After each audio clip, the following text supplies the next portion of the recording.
Hi friends, నేను మీ హఫీజ్. మీరు చూస్తున్నారు తెలుగు టెక్ ట్యూట్. ఫ్రెండ్స్, ఇవాళ వీడియోలో మనం రియల్మీ C3 మొబైల్ని అన్బాక్సింగ్ చేద్దాం. యాక్చువల్లీ నిన్ననే అన్బాక్సింగ్ చేయాల్సింది, కాకపోతే నిన్న బెంగళూరులో ఉండే, అందుకోసమే దీన్ని నేను అన్బాక్స్ చేయలేకపోయాను. సో మొత్తానికి ఈ మొబైల్ గురించి మాట్లాడినట్టయితే మనకు రెండు వేరియంట్స్లలో దొరుకుతుంది. 3GB 32GB 4GB 64GB. So basic వేరియంట్కి 7000 అయితే ప్రైస్ ఉంటుంది, అంటే 6999. సో మనకు ఈ ప్రైస్ సెగ్మెంట్లో ఈ స్పెసిఫికేషన్స్ తోటి దొరికే మంచి మొబైల్ అని చెప్పేసుకోవచ్చు. సో దీనిలో హీలియో G70 ప్రాసెసర్ అయితే వాడడం జరిగింది. సో దీని స్పెసిఫికేషన్స్ గురించి మాట్లాడినట్టయితే ఇక్కడ బ్యాక్ సైడ్ 5000 mAh బ్యాటరీ అని వీళ్ళు ఇక్కడ మెన్షన్ చేయడం జరిగింది. Same processor Helio G70 processor ఉంటుంది. తర్వాత 6.5 ఇంచెస్ సంబంధించిన mini drop full screen display ఉంటుంది. డ్యూయల్ కెమెరా ఉంటుందని చెప్పేసి అయితే ఇక్కడ మెన్షన్ చేయడం జరిగింది. అంటే 12+2 బ్యాక్ కెమెరా, 5 మెగాపిక్సెల్ సెల్ఫీ కెమెరాతో అయితే దీన్ని లాంచ్ చేసేశారు. సో ప్రజెంట్ మరి ఈ ప్రైస్ సెగ్మెంట్లో మాత్రం మంచి మొబైల్ అని చెప్పేసుకోవచ్చు. సో ఇప్పుడు మనం ఏం చేద్దామంటే ఫటాఫట్ ఈ సీల్ని అయితే ఇక్కడ నుంచి బ్రేక్ చేసేసి ఈ మొబైల్ ఎలా ఉంది అనేది అయితే చూద్దాం. ఈ బాక్స్ని ఇలా ఓపెన్ చేసినట్టయితే పైన చూడండి, వెల్కమ్ టు రియల్మీ ఫ్యామిలీ అని చెప్పేసి ఇక్కడ రియల్మీ బ్రాండింగే చూడడానికి కనిపించేస్తుంది. సో ఈ కవర్లోనే మనకు సిమ్ ఎజెక్టర్తో పాటు యూజర్ మాన్యువల్స్ చూడడానికి అయితే కనిపించేస్తున్నాయి. దాంతోపాటే వారంటీ కార్డ్ అయితే చూడడానికి కనిపించేస్తుంది. సో మనం ఈ సిమ్ ఎజెక్టర్ని తీసేసి ఈ కార్డ్ని సైడ్కి ఉంచేద్దాం. నెక్స్ట్ దీనిలో మనకు కింది వైపు మొబైల్ని అయితే ప్రొవైడ్ చేస్తారు. సో దీన్ని కూడా మనం ఒకసారి బయటికి తీసేద్దాం. నెక్స్ట్ వచ్చేసి కింది వైపు ఒక ఛార్జర్, తర్వాత వచ్చేసి మైక్రో USB కేబుల్ని అయితే ప్రొవైడ్ చేయడం జరిగింది. ఈ ఛార్జర్ గురించి మాట్లాడినట్టయితే 5 వాట్స్ 2 ఆంపియర్కి సంబంధించిన ఛార్జర్. ఈ బడ్జెట్ సెగ్మెంట్లో మనకు ఇదే బెస్ట్ ఛార్జర్ అని చెప్పేసుకోవచ్చు. నెక్స్ట్ ఇక్కడ ఈ కవర్ ఏదైతే ఉంటుందో దీన్ని కూడా మనం రిమూవ్ చేసేసి ఇది ఎలా ఉంది అనేది చూద్దాం. సో ఫ్రెండ్స్ చూడండి, చూడడానికి అయితే చాలా స్టైలిష్గా అనిపిస్తుంది. నెక్స్ట్ ఇక్కడ మనకు ఈ ఫినిషింగ్ చూసుకున్నట్టయితే మంచి ఫినిషింగ్లో అయితే వీళ్ళు ప్రొవైడ్ చేశారు. డిజైన్ కూడా ఇంతకుముందు దాంతో పోల్చుకున్నట్టయితే కొంచెం మనకు గ్రేడెంట్ డిజైన్లో అయితే చూడడానికి కనిపించేస్తుంది. ఇక్కడ కెమెరా బంప్ అయితే కొంచెం పైకి వచ్చినట్టుంది. 12+2 బ్యాక్ కెమెరా, ఇక్కడ ఒక ఫ్లాష్ లైట్ కనిపిస్తుంది. కింద రియల్మీకి సంబంధించిన బ్రాండింగ్ కనిపించేస్తుంది. నెక్స్ట్ ఇటువైపు చూసుకున్నట్టయితే వాల్యూమ్ రాకర్స్తో పాటు సిమ్ ట్రే ప్రొవైడ్ చేసేసారు. ఇటువైపు పవర్ ఆన్ బటన్ ప్రొవైడ్ చేసేసారు. కింది వైపు 3.5mm jack, noise cancellation, speaker గ్రిల్స్ని అయితే వీళ్ళు ప్రొవైడ్ చేయడం జరిగింది. తర్వాత ఇక్కడ మైక్రో USB పోర్ట్ అయితే చూడడానికి కనిపించేస్తుంది. పైవైపు ఏం లేదు. సో ఇప్పుడు మనం ఏం చేద్దామంటే ఒకసారి ఈ సిమ్ ట్రేని బయటికి తీసి చూద్దాం. సో మరి దీనిలో మనం 2 సిమ్స్, తర్వాత వచ్చేసి ఒక మెమరీ కార్డ్ వేసుకోవచ్చా అంటే చూడండి, దీనిలో మనం 2 సిమ్స్తో పాటు ఒక మెమరీ కార్డ్ కూడా వేసుకోవచ్చు. సో మనం బేసిక్ వేరియంట్ పర్చేస్ చేసుకొని స్టోరేజ్ కోసం అయితే దీన్ని యూజ్ చేసేసుకోవచ్చు. అంటే మనం 4GB 64GB ఓన్లీ 64GB కోసమే కొనేవాళ్ళనుకుంటే మనం మెమరీ కార్డ్ అయితే యూజ్ చేసేసుకోవచ్చు. నెక్స్ట్ ఇక్కడ దీన్ని అయితే ఒకసారి బూట్ చేసేద్దాం. ఇక్కడ నేను ఈ పవర్ ఆన్ బటన్ ప్రెస్ చేసిన వెంటనే రియల్మీ అని చెప్పేసి పవర్డ్ బై ఆండ్రాయిడ్ అనేది వస్తుంది. సో ఇప్పుడు నేను ఏం చేస్తానంటే ఫటాఫట్ దీనికి సంబంధించిన సెటప్ ప్రాసెస్ ఏదైతే ఉంటుందో దాన్ని మొత్తాన్ని అయితే కంప్లీట్ చేసేస్తాను. అయితే మనకు దీనిలో మీరు చూసినట్టయితే ఫింగర్ ప్రింట్ సెన్సార్ చూడడానికి కనిపించట్లేదు.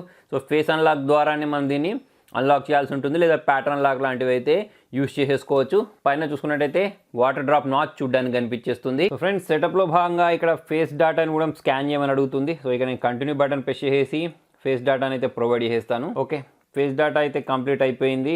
ఆన్ బటన్ ప్రెస్ చేసేసి ఇక్కడ నెక్స్ట్ బటన్ ప్రెస్ చేసేసి లాటర్ బటన్ ప్రెస్ చేసేద్దాం ఇది. ఓకే, సో ఇక్కడ ఇదంతా స్కిప్ చేసేద్దాం. స్కిప్ చేసేస్తే చూడండి, ఇక్కడ వెల్కమ్ రియల్మీ UI అని చెప్పేసి వచ్చింది. సో ఇప్పటి వరకు అవుట్ ఆఫ్ ది బాక్స్ మనకు రియల్మీ UI తోటి వచ్చిన ఫస్ట్ ఫోన్ అని చెప్పేసుకోవచ్చు. ఓకే, సో ఇక్కడ మనం గెట్ స్టార్టెడ్ బటన్ ప్రెస్ చేసిన వెంటనే చూడండి, ఈ మొబైల్లో మనకి ఇంతకుముందు వచ్చే కలర్ ఓఎసే, కాకపోతే దానిలో స్క్రీన్ ఏంటంటే రియల్మీకి సంబంధించిన UIని అయితే యూజ్ చేయడం జరిగింది. సో దానివల్ల మీకు కొంచెం స్మూత్ ఎక్స్పీరియన్స్ అయితే వస్తుంది. అయితే దీనిలో మనకు బ్లోట్వేర్స్ చూడడానికి అయితే కనిపించేస్తున్నాయి. దీన్ని ప్రెస్ చేసి డైరెక్ట్ ఇక్కడ నుంచి అయితే మనం అన్ఇన్స్టాల్ చేసేయచ్చు. నెక్స్ట్ ఇక్కడ మనం బ్యాక్కి వెళ్దాం. బ్యాక్కి వెళ్ళేసి ఇక్కడ సెట్టింగ్స్లోకి వెళ్దాం. సెట్టింగ్స్లోకి వెళ్ళేస్తే మనకు అబౌట్ ఫోన్ ఉంటుందిగా, అబౌట్ ఫోన్లోకి వెళ్ళేసి మనం చూసినట్టయితే ఇక్కడ మిగతా డీటెయిల్స్ మొత్తం కనిపించేస్తున్నాయి. ఇప్పుడు ప్రజెంట్ నా చేతిలో ఉంది మాత్రం 4GB ర్యామ్ వేరియంట్. అయితే చూడండి, out of the box Android 10 తోటి వచ్చింది. మీరు దీనికి స్పెండ్ చేసేదే 6000. దానిలో మనకు ఎన్ని ఫీచర్స్ ఉన్నాయి. Android 10 ఉంటుంది, తర్వాత వచ్చేసి ప్రాసెసర్ కూడా మంచి ప్రాసెసర్ అని చెప్పేసుకోవచ్చు. దాంతోపాటు 2 సిమ్స్, మెమరీ కార్డ్ కూడా ఇన్సర్ట్ చేసేసుకోవచ్చు. 5000 mAh బ్యాటరీ ఉంది. సో దానిలో ఇప్పుడు ఇది చూడండి, 64GBలో 50GB అయితే ఫ్రీ ఉన్నట్టు ఇక్కడ చూపిస్తుంది. దాంతోపాటే మనకు రియల్మీ UI అయితే చూడడానికి కనిపించేస్తుంది వర్షన్ 1. సో వీళ్ళు చెప్పినట్టుగానే ఈ రియల్మీ UI ఏదైతే ఉంటుందో ఇదైతే కొంచెం లైట్ వెయిట్గానే కనిపించేస్తుంది. సో ఇక్కడ మీరు గమనించవచ్చు, అంత బల్కీగా అయితే నాకు ఏం అనిపించలేదు. మేబీ అది ప్రాసెసర్ వల్ల కావచ్చు. సో ఇప్పుడు మనం ఈ ఫేస్ అన్లాక్ ఎలా పనిచేస్తుంది అనేది అయితే చూసినట్టయితే, సో మరి ఇందులో ఫింగర్ ప్రింట్ సెన్సార్ లేదు, కాకపోతే ఫేస్ అన్లాక్ చూడండి ఎంత ఫాస్ట్గా అన్లాక్ చేస్తుంది అనేది ఇక్కడ మనం గమనించవచ్చు. ఓకే, నా ఫేస్ చూపించిన వెంటనే ఆటోమేటిక్ ఇది అన్లాక్ చేసేస్తుంది. నెక్స్ట్ మరి దీని కెమెరా పర్ఫార్మెన్స్ ఎలా ఉంది అనేది చూద్దాం. సో 2-3 ఫొటోస్ని అయితే క్యాప్చర్ చేసి నేను మీకు చూపిస్తాను. దానికంటే ముందు ఇక్కడ మనకు పోర్ట్రేట్ మోడ్ అని, తర్వాత వచ్చేసి ఇక్కడ మోర్ ఉంది కదా, మోర్లోకి వెళ్ళేస్తే దీనిలో స్లో మోషన్లో కూడా వీడియోస్ని రికార్డ్ చేసేసుకోవచ్చు. సో ఇదొక మంచి విషయం అని చెప్పేసుకోవచ్చు. నెక్స్ట్ ఇక్కడ వీడియోలోకి వెళ్దాం. వీడియోలోకి వెళ్ళేసి ఈ సెట్టింగ్స్లోకి వెళ్ళి చూద్దాం. దీనిలో మనం ఎంతో క్వాలిటీలో వీడియోని రికార్డ్ చేస్తాం అని మనం మాట్లాడినట్టయితే అంతేగా మనం 1080pలో అయితే రికార్డ్ చేసేసుకోవచ్చు. దీని స్క్రీన్ కూడా HD+ డిస్ప్లే అనేది. నెక్స్ట్ మనం దీన్ని సెల్ఫీ క్యామ్ గురించి మాట్లాడినట్టయితే సెల్ఫీ క్యామ్ యూజ్ చేసేసి కూడా మనము 1080p వీడియోస్ని 30 frames/second తోటైతే రికార్డ్ చేసేసుకోవచ్చు. సో ఈ సెల్ఫీ క్యామ్లో కూడా మనకు పోర్ట్రేట్ మోడ్ ప్రొవైడ్ చేశారు చూడండి. సో అదొక మంచి విషయం అని చెప్పేసుకోవచ్చు. సో నెక్స్ట్ మిగతా మీకు బ్యూటిఫికేషన్ అయినా కానివ్వండి, అవన్నీ అయితే జనరల్గా చూడడానికి కనిపించేస్తూ ఉంటాయి. సో ఫ్రెండ్స్, ఇది బ్యాక్ క్యామ్ యూజ్ చేసేసి క్యాప్చర్ చేసిన ఫోటో, ఒకటి పోర్ట్రేట్ మోడ్ యూజ్ చేసేసాను. ఇది పోర్ట్రేట్ మోడ్ యూజ్ చేసేస్తే చూడండి ఇక్కడ మనకు బ్యాక్గ్రౌండ్ అయితే బ్లర్ చేసేసింది, పర్లేదు. నేను ఇంకా ఇండోర్లో ఫొటోస్ని క్యాప్చర్ చేశాను, అవుట్డోర్లో కాదు. నెక్స్ట్ వచ్చేసి ఇది నార్మల్గా క్యాప్చర్ చేసిన ఫోటో. సో దీనిలో కూడా మనకు ఈ ప్రైస్ సెగ్మెంట్ ప్రకారం చూసుకున్నట్టయితే మంచి డీటెయిల్సే క్యాప్చర్ చేసిందని చెప్పేసుకోవచ్చు. నెక్స్ట్ సెల్ఫీ క్యామ్ గురించి మాట్లాడినట్టయితే సెల్ఫీ క్యామ్ కూడా చాలా బాగానే పర్ఫామ్ చేసేస్తుంది. సో ఇది నేను క్యాప్చర్ చేసింది పోర్ట్రేట్ మోడ్ యూజ్ చేసి క్యాప్చర్ చేశాను. సో దీనిలో మీరు చూడొచ్చు డీటెయిల్స్ బాగానే క్యాప్చర్ చేసేసింది. నేను ఆర్టిఫిషియల్ లైట్లో క్యాప్చర్ చేసినా కూడా.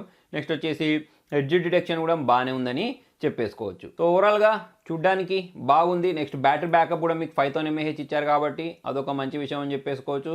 దాంతోపాటు అవుట్ ఆఫ్ బాక్స్ మీకు Android 10 దొరుకుతుంది, మంచి ప్రాసెసర్ దొరుకుతుంది కాబట్టి ఓకే, వాల్యూ ఫర్ డివైస్ అని చెప్పేసుకోవచ్చు. ఫ్రెండ్స్, మరి మొత్తానికి ఇది వాళ్ళ వీడియోలో. మరి మీకు ఈ వీడియో నచ్చినట్టయితే లైక్ చేయండి, షేర్ చేయండి. ఇటువంటి ఇంట్రెస్టింగ్ అప్డేట్స్ కోసం చూస్తూనే ఉండండి తెలుగు టెక్ ట్యూట్స్.